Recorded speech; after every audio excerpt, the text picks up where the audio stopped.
Amakuru y'incamugongo rugije kuronka muri uno mwanya mugambi Gaston TV Worldwide nuko umunyagwenya mukunda cyane Mutima comedien ahijije kugira isanganya ikomeye cyane mu ntara ya Mucibitoke muri commune ya Bugendana neza na neza aho bita Kundava.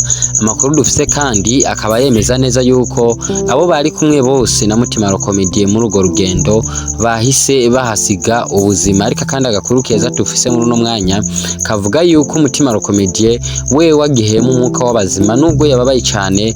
Uyu mwanya ariko arakurikiranwa n'abaganga bo muri iyo ntara ya Mucibitoke.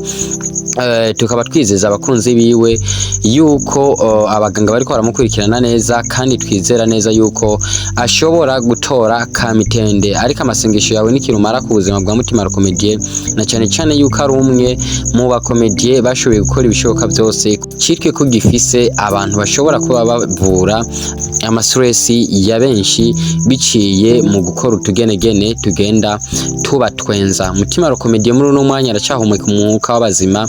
Gumana natwe nka Gaston TV Worldwide mu gukora subscribe kuri runo rwacu. Nta makuru menshi turashobora kuronka y'abantu bari kumwe na Mutima comedien muri urwo rugendo kugira ngo dushobore kubashikiriza igitigiri cy'abashoboye kwitaba Imana. Gumana natwe turiko turabikurikiranira hagufi maze dushobore kubashikiriza inkuru y'imvaho. Nukora subscribe gusa kugira ngo uzokwibera wa mbere mu mwanya tuzoba turiko turabashikiriza ano makuru y'ingene bizoba biriko biragenda ivy'ubuzima bwa Mutima comedien.